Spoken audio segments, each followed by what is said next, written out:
ಉಂಡವನಾಗ್ಯನ ಜಾಣ, ಸಿದ್ಧಾರೂಢರ ರೊಟ್ಟಿ ತಿಂದವರೆಲ್ಲ ಗಟ್ಟಿ, ಸಿದ್ಧಾರೂಢರ ಮುದ್ದೆ ಉಂಡೋರಿಗೆ ಬಂತು ಬುದ್ಧಿ ಹೇಳ್ತಾರಲ್ಲ. ಅಂದ್ರ ಅದ್ರ ಬಹಳಾರ್ಥ ಬೇರೆ ಐತಿ.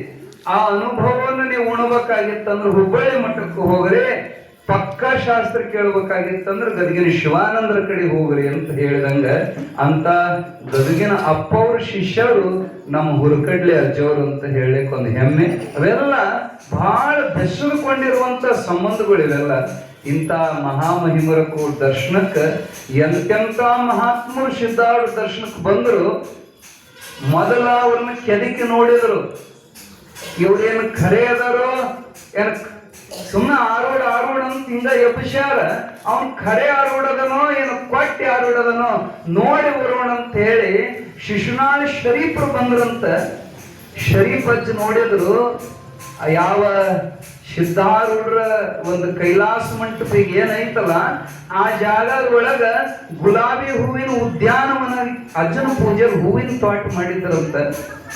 ಬಂದ್ರು, ಸುಂದರವಾದ ತೋಟದೊಳಗ ಆ ಹೂವನ್ನು ಮುರಿತಿದ್ರ, ಹೂವನ್ನು ಮೂಸ್ ನೋಡ್ತಿದ್ರ, ಒಗಿತಿದ್ರ, ಮತ್ತೊಂದು ಹೂ ಮುರಿಯವ, ಮತ್ ಮೂಸ್ ನೋಡವ, ಮತ್ ಒಗ್ಯಾವ.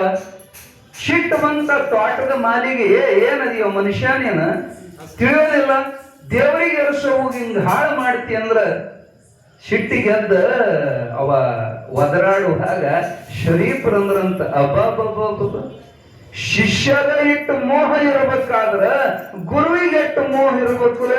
ಇದು ಹೆಸರಾರ ಆರೋಢ ಮಠ, ಇನ್ನೂ ಇದ್ರೊಳಗೆ ಭೋಗಿಗಳಿರುವಾಗ ಮೋಹಿಗಳಿರುವಾಗ ಇದು ಹೆಂಗ ಆರೋಢ ಮಠ ಆಕತ್ತೋ ಅನ್ನುವಂತ ಮಾತು ಕೇಳಿ ಅವ ಬಂದು ಸಿದ್ಧಾರೂಢರ ಮುಂದೆ ಹೇಳಿದಂತ, ಯಜ್ಜ ಅವ ಯಾವ ಬಂದಾನ ಹುಚ್ಚ, ತಾನು ಹರಿದು ಹಾಳು ಮಾಡಿ ನಮಗ ಹೆಸರು ಇಡ್ತಾನಂತ ಹೇಳಿದಾಗ ಸಿದ್ಧಾರೂಢರ ಜ್ಞಾನ ದೃಷ್ಟಿಯಲ್ಲಿ ನೋಡಿದ್ರಂತೆ, ಅವ ಬ್ಯಾರೆ ಸಾಮಾನ್ಯ ಮನುಷ್ಯ ಅಲ್ಪ, ಶಿಶುನಾಳ ಶರೀಫರು ಬಂದಾರ, ಅವರು ಕರ್ಕೊಂಡ್ ಬಾಯಿಲೆಂದ್ರು.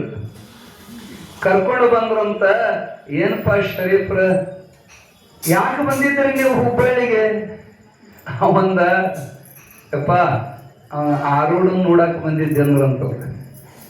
ಆರೂಢನ ನೋಡಾಕ ಬಂದಾವ, ಆರೂಢನ ನೋಡೋದು ಬಿಟ್ಟು ಉಳ್ದದ್ ಯಾಕೆ ನೋಡಿದಪ್ಪ ನೀನು? ಏನ್ ಉಳ್ದದ್ದು?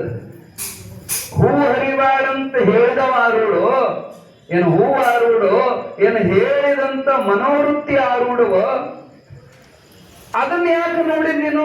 ಚೇತನವನ್ನು ಲಕ್ಷ್ಯ ಕೊಟ್ಟು ನೋಡ್ಲಿಕ್ಕೆ ಬಂದಾವ, ಜಡವನ್ನ ಯಾಕೆ ನೋಡಿದೋ ಶರೀಫ್ ಅಂತ ಕೇಳಿದ ಕೂಡಲೇ ಶರೀಫರಿಗೆ ಆನಂದ ದಿಕ್ಕು ತಪ್ಪಂತ.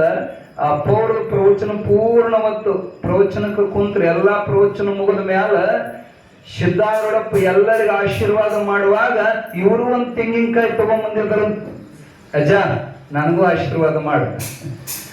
ನಗು ಬಂತ, ಅವನಿಗೇನು ಆಶೀರ್ವಾದ ಮಾಡೋದೈತ, ಅವ ಪಕ್ಕ ಜ್ಞಾನಿನ ಅದಾನ. ಆದ್ರೆ ಮತ್ತ ಅವ ಹೇಳಕತ್ತೆ ನನ್ನ ಮೇಲೆ ಕೈ ಇಡಾಕ್ ಹೋದ್ರಂತ, ಅವ್ ಕಾಯಿ ಹಿಂದಕ್ಕೆ ಸರಿಸ್ಕೊಂಡಂತ, ಅಜ್ಜ ಉಳಿದವ್ರಿಗೆ ಮಾಡಿದಂಗ ಮಾಡೋದಿಲ್ಲ, ನನಗೆ ಆಶೀರ್ವಾದ, ನನಗೆ ಸ್ಪೆಷಲ್ ಮಾಡೋದಕ್ಕೆ. ಅದು ಹೆಂಗೋ? ಏನಿಲ್ಲ, ಇದನ್ನ ಆಕಾಶಕ್ಕೆ ಒಗದ್ರ ಕಾಯಿ ಹೊಳೆ ಕೆಳಗೆ ಬೀಳಬಾರದು, ಇದನ್ನ ಒಡೆದ್ರ ಅದರ ಒಳಗೆ ಕಾಯಿ ನೀರು ಏನು ಕೊಬ್ಬರಿ ನೀರು ಇರಬಾರದು. ಇಂಥ ಆಶೀರ್ವಾದ ಮಾಡಂದ್ರ ಸಿದ್ಧಾರೂಢರಂದ್ರ ಇದನ್ನ ಜ್ಞಾನಿಗಳು ಮಾಡೋದಿಲ್ಪ, ಈ ಜಾದು ಮಾಡೋ ಚಮತ್ಕಾರ ಮಾಡೋರು ಮಾಡ್ತಾರ, ಅದನ್ನ ನಾವು ಮಾಡೋದಿಲ್ಲ.